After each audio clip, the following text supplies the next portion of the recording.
실험 경제학에서 최후 통적 게임이라는 것이 있습니다. 참가자가 두 사람인데 첫 번째 참가자는 상금을 분배를 합니다.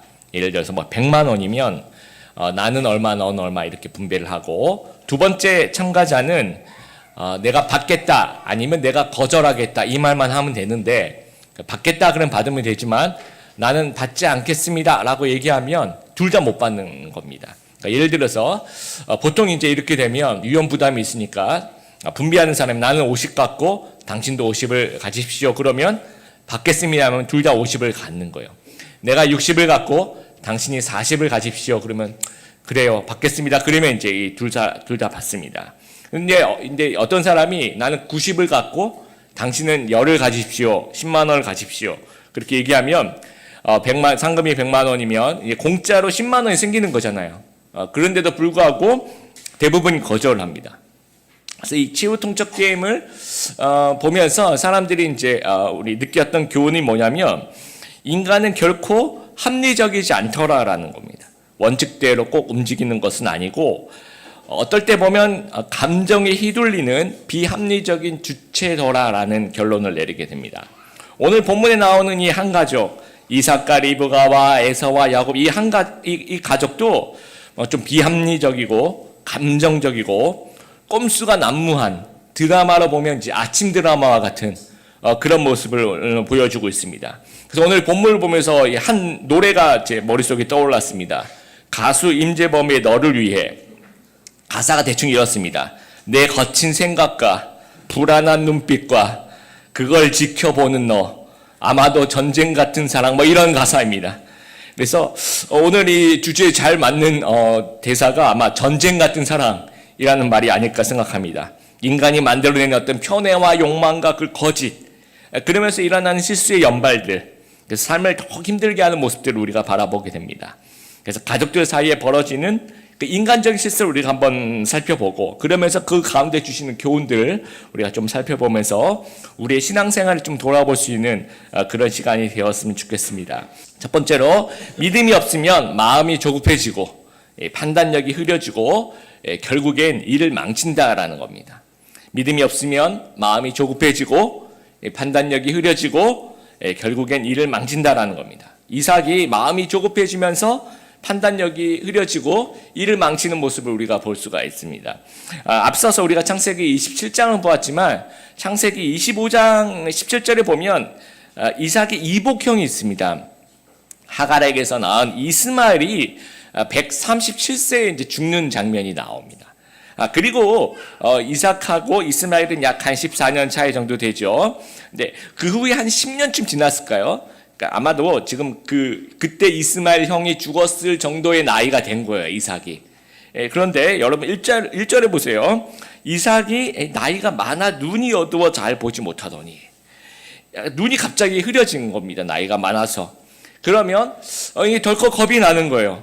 우리 이복형 이스마엘 형도 내 나이 때 죽었는데 갑자기 눈이 흐려지면서 눈이 잘 안 보이기 시작하는 거예요. 나는 죽는 거 아닌가? 라고 이렇게 겁이 덜컥 나는 따라는 겁니다. 우리도 이럴 때 있지 않습니까? 갑자기 건강이 악화될 때 갑자기 겁이 덜컥 나고 우리 재정 상황이 갑자기 열악해지는 거예요. 그럼 어떡하지 하면서 갑자기 겁이 나는 거죠. 직장을 다니는데 직장이 마음에 안 들고 직장을 옮겨야 되나? 내가 갈 수 있는 직장이 또 있을까? 이런 여러 가지 생각을 하다 보면 겁이 나는 경우가 있습니다. 또 결혼이라는 걸 좀 해야 될 텐데 어떤 넘어야 될 산들이 이렇게 굉장히 많이 보입니다.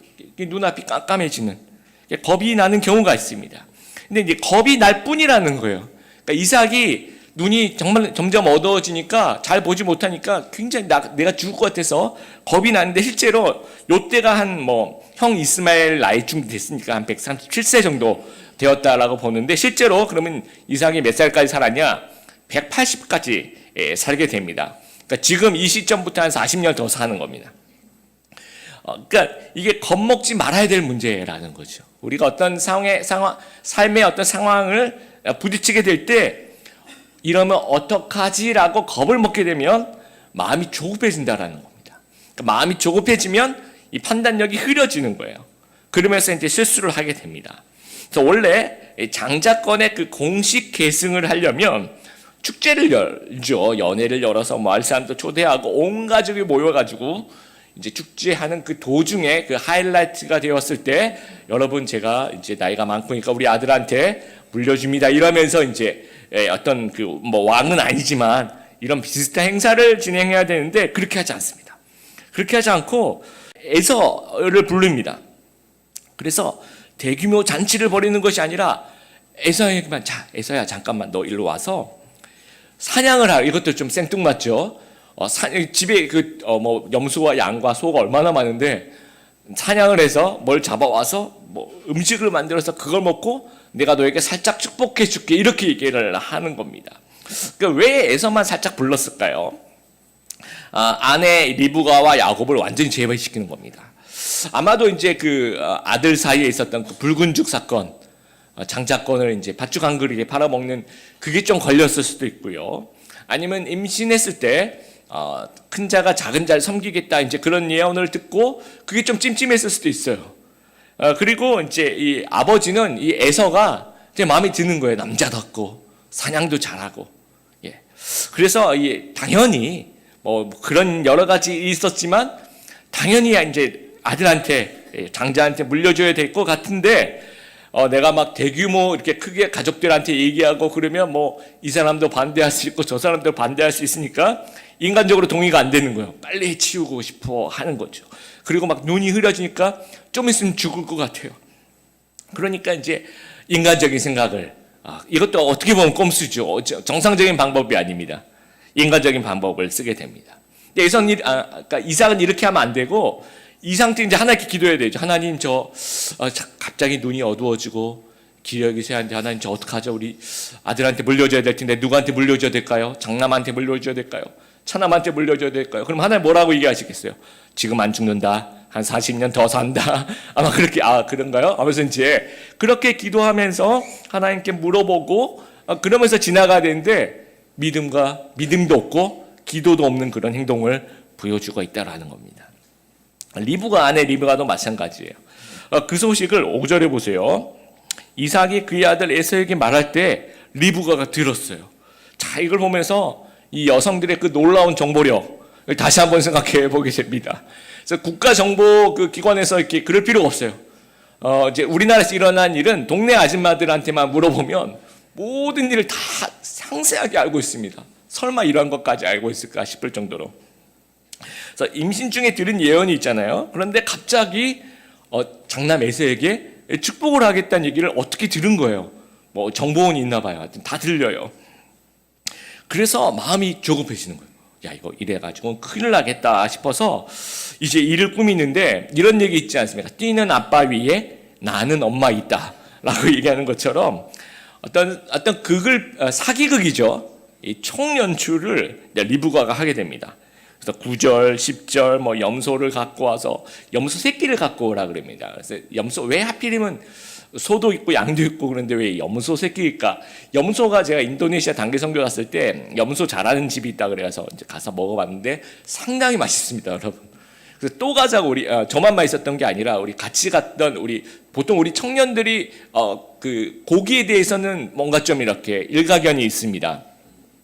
근데 그 청년들의 입맛에도 와 너무너무 맛있었다라고 얘기하죠. 염소가 맛있는데 염소 새끼 뭐 이제 전문가들이 얘기하는 거는 이게 야생에서 뭐 활로 쏴가지고 잡아오는 듯한 맛이 나야 되는데 그냥 기존의 뭐 소나 양이나 염소나 이런 것은 좀 들킬 수가 있고 염소 새끼일 때는 아무래도 이게 완성 단계가 아니니까 뭔가 어설프게 비슷한 맛을 그러면서 맛있는 맛을 낼 수 있다 그래서 염소 새끼가 아닐까라 그냥 추측을 하게 됩니다.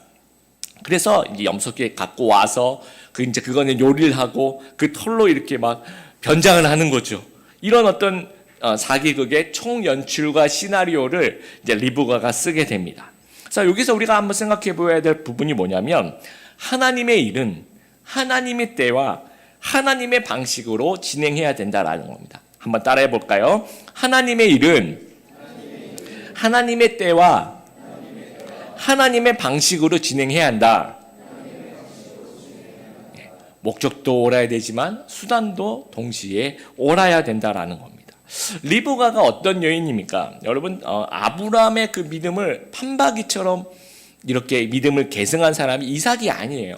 물론 이삭의 믿음도 있지만 리브가가 이제 아브라함은 고향 친척 아베 집을 떠났잖아요. 똑같이 며느리도 이 고향 친척 아베 집을 떠나서 그 자기 시댁 아버님의 그 믿음을 따라서 왔다라는 겁니다. 그런데 그런 어떤 믿음의 여인인데 그런 믿음의 여인도 자식 앞에서는 확 무너지는 거예요. 그래서 여러분 우리 작년 세대 이제 조심해야 될 것이 우리의 믿음이 자식 앞에서 무너지면 안 된다는 거죠. 오히려 우리의 믿음이 자식에까지 영향을 끼치고 물려주어야 한다라는 겁니다. 리브가도 마찬가지예요. 뭐 이런 얘기를 들으면 남편한테 가서 이제 상의를 해야죠. 우리가 이러면 안 되고 우리가 좀 더 기도해야 되고 우리가 하나님께서 우리에게 주신 그런 예언이 있는데 이러면 안 된다 이렇게 얘기하거나 아니면 남편이 그래도 말을 안 들으면 그래도 이 부분 가지고 이제 하나님께 기도하면서 잠잠히 하나님이 어떻게 하시는지 한번 기다리고 보아야 됐다라는 겁니다. 마시멜로 이야기라는 책이 있죠. 거기 보면 이제 그 아이들한테 아주 어린 아이들한테 그 미국 애들이 좋아하는 아이들이 좋아하는 그 간식이 이제 마시멜로라는 우리 입맛에 좀 맞진 않지만 이 마시멜로를 이렇게 주면서 네가 15분을 더 기다려 이걸 먹지 말고 15분을 더 기다리면 내가 하나를 더 줄게라고 이제 물어봅니다. 그래서 얘가 기다리는지 기다리지 않는지를 이렇게 지켜보는 거예요. 물론 이제 그 책은 기다리면서 그거를 15분을 참아내면서 하나를 더 먹는 어린이들이 나중에 보니까 아주 큰일을 하더라 이제 그런 이야기입니다. 대부분의 아이들은 그 15분 더 기다리라고 할 때 못 기다려요. 그거 먹습니다. 왜 먹습니까? 이 보이는 것이 주는 마력이 있어요. 눈앞에 이게 보인단 말이죠. 그러면 이게 조급해지는 거예요. 갑자기 우리의 인생에 어떤 위기가 닥치고 시련이 생기고 어떤 큰 사건이 어떤 큰 변화가 우리의 삶에 생기면 이게 보이잖아요. 눈에. 이 눈에 보이는 이것이 우리에게 엄청 큰 파도로 다가와요.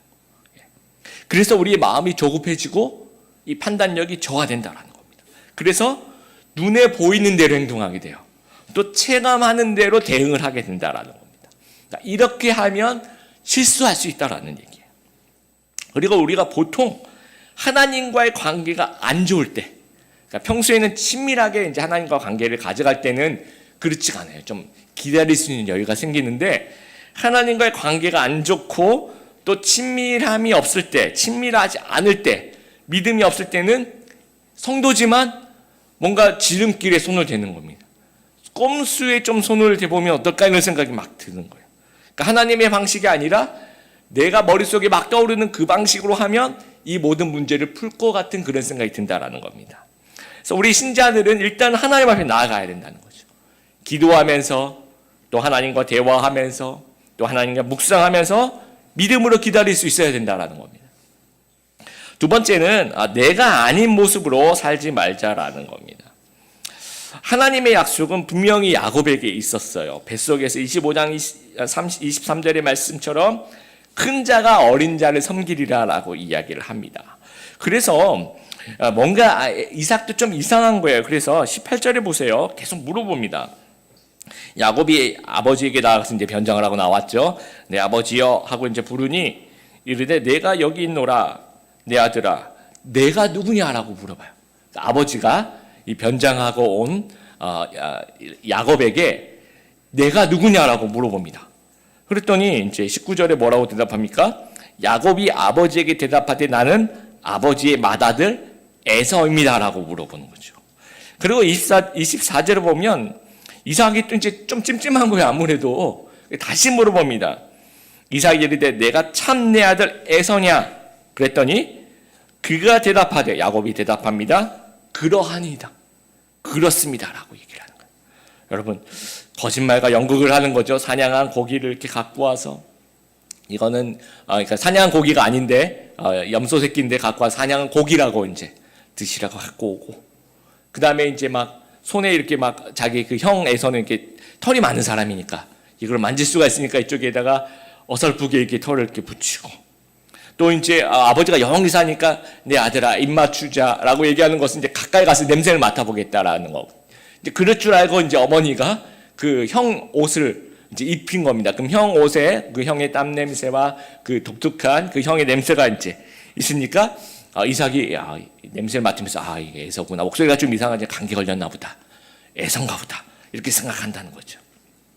보세요. 야곱은 자기 모습, 왜냐면 자기는 장남이 아니잖아요. 그리고 아버지가 좋아하는 아들이 아니잖아요. 그러니까 자기 모습, 야곱으로서 축복을 못 받을 거라고 생각하는 거예요. 그러니까 형 에서가 되어야지만 축복을 받을 거라고 생각하는 거죠. 근데 하나님 생각은 이게 아니라, 하나님은 네가 야곱이니까 내가 축복을 주는 거야 라는 거예요. 그러니까 하나님이 이렇게 딱 봤을 때 에서가 사냥도 잘하고 야곱 못하니까, 그게 아니라, 하나님은 어떤 우리가 뭘 잘하고 뭘 못해서가 아니라 그냥 야곱이 그냥 사랑스러운 거예요. 야곱이라서. 그래서 그냥 야곱에게 선택해서 축복하시는 겁니다. 그런데 이제 이 야곱은 인간적인 생각을 하는 거예요. 내가 야곱이면 축복을 못 받을 것 같다는 거죠. 그래서 이제 속이게 되는 거예요. 내가 에서라고. 내가 에서가 되어야지만 축복을 받을 것이라는 착각을 하게 되는 거예요. 그게 굉장히 인간적인 생각이라는 겁니다. 우리도 마찬가지입니다. 우리도 우리의 모습 그대로면 너무 부족하니까 이대로 가면 나는 안 될 것 같아 하면서 뭔가 속이게 되면 다른 방법을 쓰게 되는 거죠. 학력을 속이기도 하고, 외모를 속이기도 하고, 우리의 성격을 속이기도 하고, 우리의 어떤 믿음을 속이기도 하고, 또 우리의 어떤 신념을 속이기도 한다라는 겁니다. 우리 성도들, 우리 신자는 성도로서 하나님 앞에 나가고, 성도로서 삶의 축복을 받아야 되는데, 내가 교회 와서 성도로서는 축복을 받을 수 있을 것 같은데 세상에 나가서 성도로서 이렇게 행동하면 축복을 받을 수 없다라고 생각하는 거예요. 이거 부족하다고 생각하는 거죠. 그러니까 나는 세상에 나가면 나는 에서가 돼야 되는 거죠. 에서처럼 변장을 하는 거예요. 에서처럼 행동을 하고 에서처럼 어떤 모습을 가져가는 거죠. 어디서나 우리가 신자는 교회에서나 세상에서나 야곱의 모습으로 하나님께 축복을 받는다는 사실을 우리가 기억하게 되길 바라요. 왜냐하면 우리가 부족하고 우리가 한계가 있어도 우리 부족하고 한계가 있는 것 때문에 뭔가 잘 되고 잘못되는 이런 어떤 것이 아니라는 거예요. 그러니까 우리 어떤 신자들, 우리 성도들은 우리 플러스 하나님의 은혜가 있기 때문에 그것이 축복이 되는 거거든요. 그러니까 우리가 부족하더라도 하나님의 은혜를 구하면 그 안에 하나님의 은혜가 덧붙여지면 우리의 무능함에 하나님의 전능하심이 더해지면 그냥 전능하신 그 하나님의 축복을 받게 되는 거거든요. 그래서 우리는 날마다 하나님의 은혜에 초점을 맞추고 그것을 갈망하는 성도의 모습으로, 야곱의 모습으로 살아가야 되는데 어떤 그 위기의 순간 앞에 딱 부딪히게 되면 내가 야곱의 모습으로는 축복을 받을 수 없을 것 같아. 변장해야 되겠다. 다른 사람은 내 신념 좀 내려놔야 되겠다. 내가 생각하는 이 신앙 조금 내려놔야 되겠다. 이 순간 내가 다른 사람이 돼야 되겠다. 라고 생각할 수 있다라는 겁니다. 야곱이 아버지를 속여서 이 사기로 축복 기도를 받아요. 근데 이 축복이 유효합니까? 라고 물어보는데 그렇게 유효하냐 유효하지 않냐 이거 중요하지가 않고 이렇게 한번 생각해 보길 바라요. 이렇게 안 해도 되는 일을 야곱은 괜히 번거롭게 복잡하게 만들어 놓는 겁니다. 이제 어떻게 하든 간에 하나님께서 시간이 지나가면 야곱에게 축복을 주실 텐데 이런 거죠. 그러니까 이 축복이 원래 야곱의 것인데 우리가 이제 은행에 통장에 우리 돈이 있잖아요. 그러면 가서 달라 그러면 되는데 그게 아니라 이 복면을 하는 거예요. 그래서 은행을 찾아가서 아니면 열흘 동안 이 땅굴을 파요. 그래서 은행 공고로 들어가서 그래서 이제 은행을 자기 돈을 찾아가는 그런 어떤 모습이에요. 굉장히 시간을 많이 걸리면서 어떤 번거롭게 그런 아무 소득 없는 그런 행동을 지금 야곱이 하고 있다는 거. 제가 얼마 전에 그 지독한 하루라는 책을 읽었어요. 그 응급의학과 전문의가 수필처럼 자기 얘기를 쓴 건데 이제 학부 시절에 이제 무이촌 그 의료진료를 간 이야기를 때 있었던 일을 이제 썼더라고요. 네, 이제 양양군으로 갔대요. 강원도 무이촌 의료봉사를 갔는데 학부 학생들이니까 굉장히 많이 갔겠죠. 몇십 명이 가서 3박 4일 동안 열심히 봉사를 했더니 끝나고 나니까 이제 쓰레기 봉투에 이제 집어넣어야 될 쓰레기들이 어마어마하게 많더라는 거예요. 그래가지고 야 우리가 그냥 가면 안 되겠다. 이거를 그러니까 이제 이장님께서 그냥 마을 회관 앞에다가 쓰레기 이렇게 모아놓고 가면 됩니다. 우리가 알아서 치울 테니까 걱정하지 말고 그 마을 회관 앞에 모아두면 된다고 이렇게 얘기를 하시니까 그래도 우리가 이 쓰레기 종량 그 봉투에다가 다 이렇게 넣어서 깔끔하게 이렇게 마지막까지 봉사를 하고 가자. 그래서 그 이제 속초시에서 사왔던 그 쓰레기 봉투 아닌데 막 아주 시간이 오래 걸렸대. 너무너무 많아가지고. 그래서 작은 산을 이룰 정도로 이렇게 다 집어넣고 나중에 가려고 보니까 누군가 하나가 여기는 양양군이잖아. 근데 우리는 속초시 걸 사왔잖아. 이게 이러면 어떻게 되냐고. 이분들이 나중에 또 고생할 거 아니냐고 막 힘줘서 얘기하니까 우리도 그렇지 않습니까? 이 서대문구 또 중구의 쓰레기 봉투가 다르니까 그러면 빨리 가서 사오라 그래가지고 이제 전세버스 아저씨 왔는데 좀 대기하라 그리고 모든 사람이 올스톱하고 누군가 가가지고 이제 양양군이 쓰여져 있는 그 종량제를 이제 엄청나게 많이 사가지고 온 거예요. 그러면 그거 있는 거 다 벗겨가지고 그 안에 다 집어넣는데 결정적인 순간에 한 3분의 1 정도가 봉투가 또 부족한 거예요.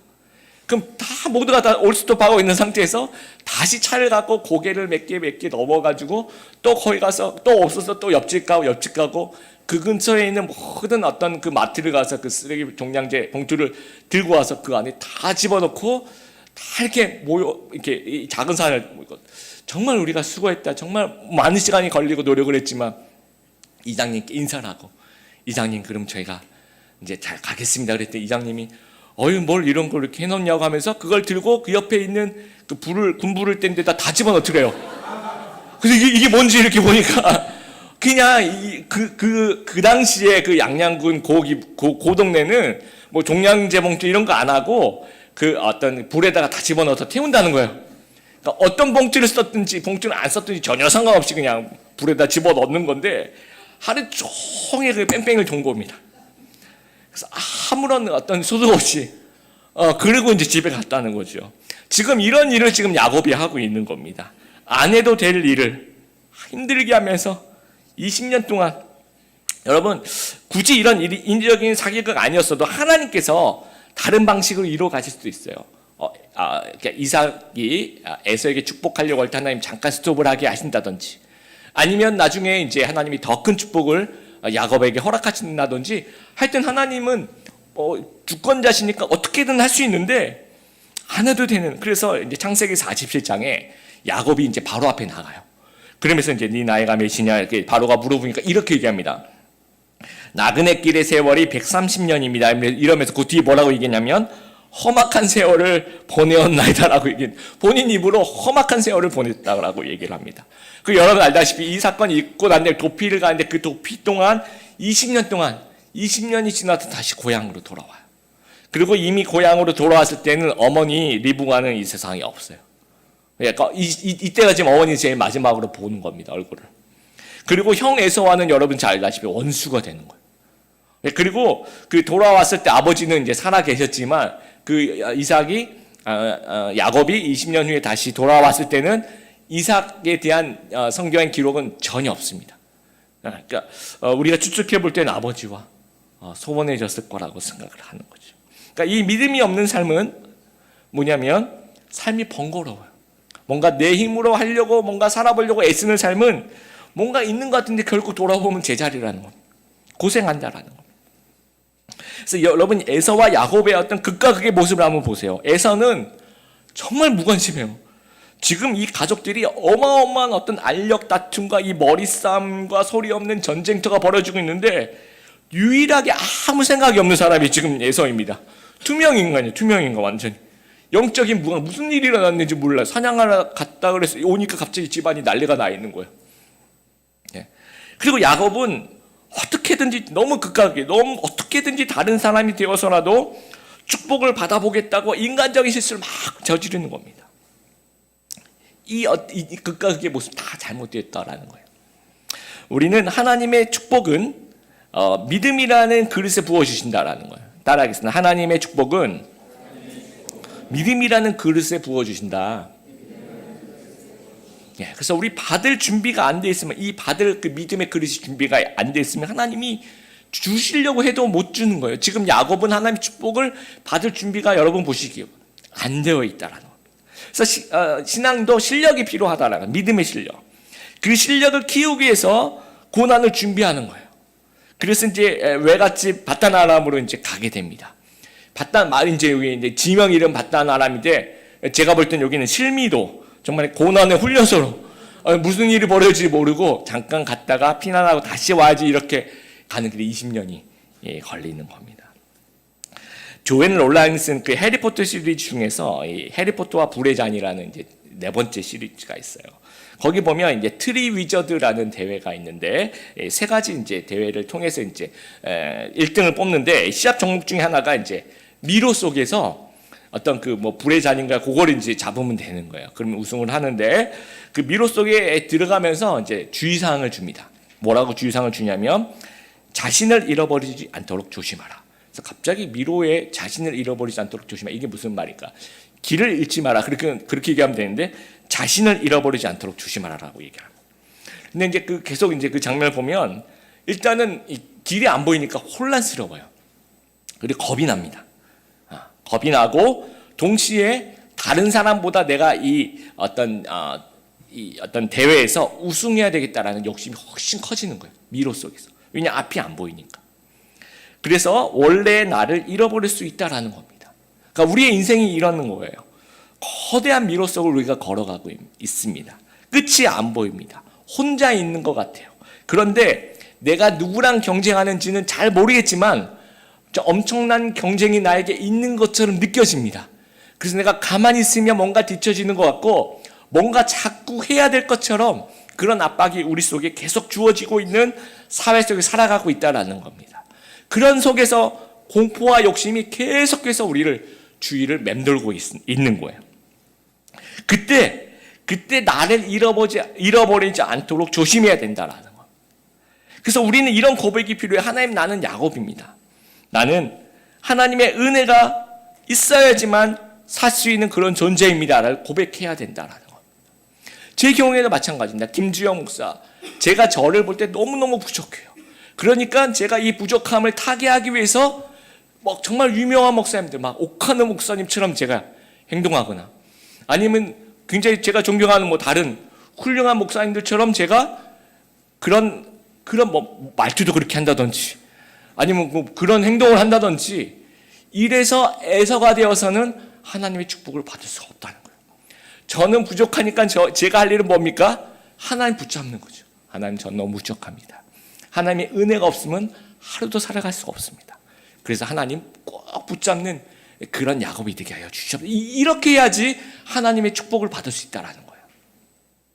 에서가 되어서 여러분 축복을 받아보려고 하지 말자라는 겁니다. 우리가 에서가 되려는 생각을 하는 순간 하나님이 소홀하게 돼요. 왜냐하면 그 능력의 그 원천이 하나님이 아니에요. 이제는 에서가 내 어떤 축복의 통로라고 생각하는 거죠.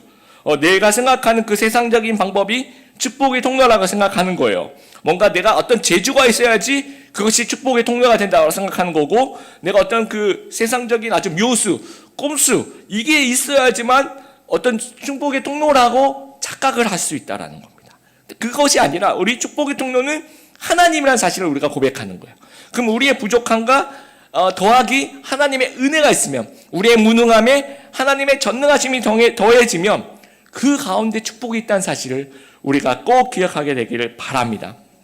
그래서 내가 누구냐라고 물어볼 때 저는 에서가 되고 싶어요, 이렇게 대답하는, 이러면 일을 망치는 거예요. 이러면 조급해지는 겁니다. 판단력이 저하되는 거예요. 삶이 더 번거로워지고 복잡해지는 겁니다.